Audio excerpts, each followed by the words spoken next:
மாநிலங்களவையில் தன்னுடைய இருக்கையில் கிடைந்த ரூபாய் நோட்டுகள் தன்னுடையது இல்லை என்று அபிஷேக் மனு சிங்வி தெரிவித்திருக்கிறார். அண்மை செய்தியாக பார்த்து வருகிறோம். கூடுதல் விவரங்களோடு செய்தியாளர் சுசித்ரா இணைகிறார்.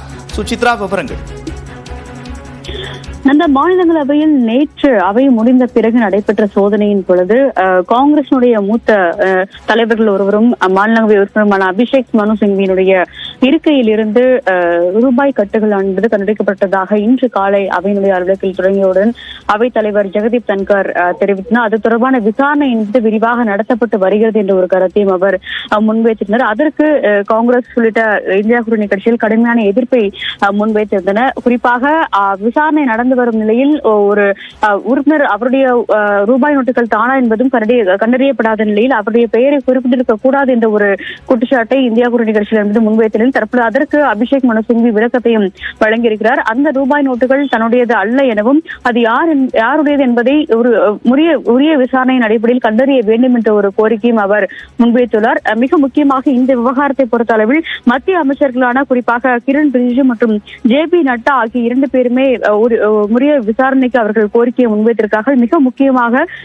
வாசகங்கள் பொறிக்கப்பட்ட அந்த ரூபாய் நோட்டுகள் ஏன் அவைக்கு கொண்டு வரப்பட்டது, டிஜிட்டல் மூலமான ஒரு பரிவர்த்தனை என்பது தற்பொழுது நடைபெற்று வரும் நிலையில் இவ்வளவு ரூபாய் நோட்டுக்கட்டுகளை கொண்டு வருவதற்கான அவசியம் என்ன, அதனுடைய நோக்கம் என்ன என்பது குறித்து கண்டறிய வேண்டும் என்ற ஒரு கோரிக்கையை மத்திய அமைச்சர்கள் விடுத்துள்ளார்கள். அதே போல எதிர்க்கட்சித் தலைவரான மல்லிகார்ஜுன் கார்கேவும் விசாரணையை விரைவுபடுத்த வேண்டும் என்ற ஒரு கோரிக்கையை முன்வைத்துள்ளார். ஆனால் அதுவரை இந்த விவகாரம் குறித்து அவையில் எந்த ஒரு விவாதமும் நடத்தக்கூடாது, விசாரணை முடிந்த பிறகு அது பற்றி பேசலாம் என்ற ஒரு கருத்தையும் அவர் முன்வைத்துள்ளது மிக முக்கியமாக பார்க்கப்படுகிறது. இன்று காலை அவை தொடங்கிய உடனேயே அந்த வாசகங்கள் என்பது யாரால் எழுதப்பட்டது அல்லது அந்த ரூபாய் நோட்டுகளில் ஏதேனும் கெமிக்கல் தடவப்பட்டு யாரையாவது தாக்குதல் நோக்கத்துடன் அது கொண்டு வரப்பட்டு இங்கே வைக்கப்பட்டதா என்பது தொடர்பான விசாரணையும் முடுக்கி வைக்கப்பட்டுள்ளதாக ஜெகதீப் தன்கர் தற்பொழுது அதிகாரப்பூர்வமாக தெரிவித்துள்ளார். அது தொடர்பான ஒரு விசாரணை நடந்து வரும் நிலையில் தற்பொழுது அபிஷேக் மனு சிங்வியின் சார்பாக விரிவான ஒரு விளக்கம் என்பதும் வழங்கப்பட்டுள்ளது. அது அவருடைய ரூபாய் நோட்டு அல்ல எனவும் அதை யார் வைத்தார்கள் என்று தனக்கு தெரியாது என்ற ஒரு கருத்தையும் அபிஷேக் மனு சிங்வி தற்பொழுது தெரிவித்துள்ளார்.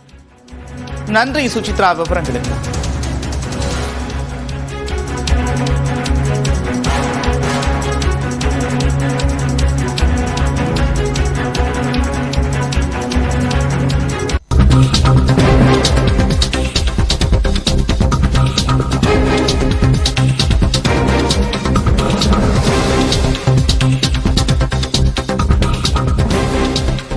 தமிழ்நாடு வணிக வரித்துறை துணை ஆணையரின் உடல் போரூர் ஏரியில் சடலமாக மீட்கப்பட்டிருக்கிறது. அண்மை செய்தியாக பார்த்து வருகிறோம். போரூர் அம்பாள் நகரில் வசித்து வந்த செந்தில்வேல் செங்கல்பட்டில் பணியாற்றி வந்தார். இந்நிலையில் அவரது உடல் போரூர் ஏரியிலிருந்து சடலமாக மீட்கப்பட்டிருக்கிறது. அண்மை செய்தியாக பார்த்து வருகிறோம்.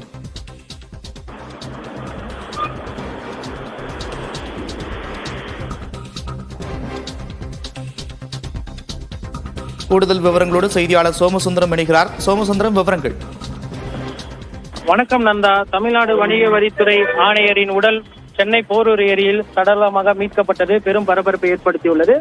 சென்னை அடுத்த போரூர் அருகே அம்பாள் நகரில் வசித்து வந்த செந்தில்வேல் செங்கல்பட்டில் உள்ள தமிழ்நாடு வணிக வரித்துறையில் துணை ஆணையராக இருந்தார். இந்த நிலையில் நேற்று காலை காணவில்லை என அவரது உறவினர்கள் போரூர் காவல் நிலையத்தில் புகார் அளித்திருந்த நிலையில் செந்தில்வேல் தற்பொழுது அதாவது சற்று நேரத்திற்கு முன்பு போரூர் ஏரியில் தீயணைப்புத் துறையினரால் சடலமாக கண்டெடுக்கப்பட்டுள்ளார்.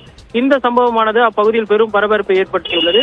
மேலும் செந்தில்வேல் தற்கொலை செய்து கொண்டாரா அல்லது வேறு ஏதும் காரணமான போரூர் போலீசார் தற்போது அவரது உடலை கைப்பற்றி பிரேத பரிசோதனைக்காக கீழ்ப்பாக்கம் அரசு மருத்துவமனைக்கு அனுப்பி வைத்து வழக்கு பதிவு செய்து முதற்கட்ட விசாரணை செய்து வருகின்றனர். குறிப்பாக பணி சுமையா அல்லது கடன் பிரச்சனையால் தற்கொலை ஏதும் செய்து கொண்டாரா என்ற கோணத்திலும் போரூர் போலீசார் தொடர்ந்து விசாரணை நடத்தி வருகின்றனர். அவரது உடலை போரூர் ஏரியிலிருந்து தீயணைப்புத் துறையினர் கயிறு கட்டி மீட்டனர் என்பது குறிப்பிடத்தக்கது. நந்தா, நன்றி சோமசுந்தரம், விவரங்களுக்கு.